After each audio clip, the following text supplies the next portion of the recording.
సంఘటన అంతేనే చెప్పదలుచుకున్న ఇంత దౌర్భాగ్యమైన పరిస్థితులు ఉన్నామైతే దారుణమైన పరిస్థితులు ఉన్నామని ఆమె అక్కడ తెలంగాణ నినాదాలు చేసి కూర్చున్నారు. ఒక 4-5 ఆడోళ్ళు పొద్దున్న వరకు ఉండే రాత్రి లాఠీ చార్జ్ చేస్తామంటే నాకున్న సోర్స్ తో చెప్పిన పోలీసులను మోహరిస్తున్నారు. ఒక్కరి మీద కనుక దెబ్బ పడితే బిడ్డ ఇక్కడి నుంచే మొదలైతుంది, నీ ప్రభుత్వం పతనం మొదలైతుంది, జాగ్రత్త అని చెప్పాలి.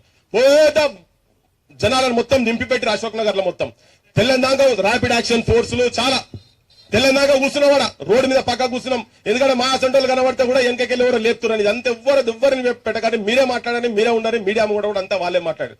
అయితే దాంట్లో కూర్చున్నామే సివిల్స్ కు ప్రిపేర్ అవుతున్నది, కలెక్టర్ కావాలి, ఐఏఎస్ కావాలి అని చెప్పి అనుకున్నటువంటి చెల్లె ఈ ధర్నాలకు సంబంధించినటువంటి పైసలు ఒక 500-600 డొనేట్ చేసింది. పోతుంటే ఆ విజువల్ మీడియాలో అక్కడిక్కడ వచ్చిందని చూసి ఎంక్వైరీలకు అని చెప్పి పోలీసు వాళ్ళు ఆ చెల్లె ఆఫీస్ కు పంపించండి. రేవంత్ రెడ్డి నువ్వు ఎట్లా పోయినావు, ఎట్లా ఇచ్చినావు ధర్నాల తెలంగాణకి ఎట్లా కూర్చున్నావు, మీరు అందరు చూసుంటారు, ఆ విజువల్ చూసుంటారు.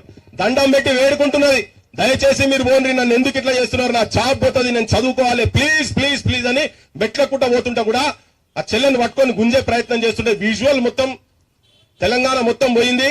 కొంత వాళ్ళ ఇంట్లో చూడంగానే భయపడి ఇది ఎక్కడి కథ, ఇంట్లో కూడా బెదిరించిండ్రు. ఇది నేను పోలీసుల గురించి మాట్లాడుతున్న ప్రభుత్వ వైఖరి, ఇది రేవంత్ రెడ్డి వైఖరి. పోయి ఇంట్లో చెప్పంగానే వాళ్ళ పేరెంట్స్ వచ్చి అమ్మాయిని తీసుకొని ఇంటికాడ కూసబెట్టారు. 3-4 నెలలు తన ఇంట్లోకెళ్ళి బయటికి వెళ్ళలే.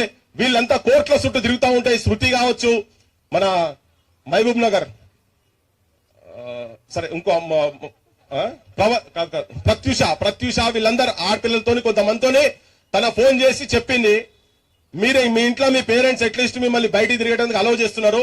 ఎప్పుడైతే మా ఆఫీస్ దగ్గరకు వచ్చి పోలీసు వాళ్ళు రాగానే వాళ్ళు నౌకరు తీసేసిండ్రు, నాకు జీతం లేదు, ఇంట్లో మీద డిపెండ్ కాకుండా నేను చదువుకున్న పేద కుటుంబం, చాలా చిన్న కుటుంబం. నేను చెప్పదలుచుకున్నది ఏంటంటే నాకేదో ఆస్పిరేషన్స్ ఉండే నన్ను ఇంట్లో కూర్చోబెట్టిరు, పెళ్లి చేస్తా అంటారు, నాకు మానసికంగా నాకేం చేయాలి అర్థమైతలేదని చెప్పని చూసి ఒక 4-5 మంత్స్ అట్లనే గడిపి మానసికంగా డౌన్ అయ్యి ఆత్మహత్య చేసుకొని చచ్చిపోయింది. ఈ సావు కారణం ఎవరు?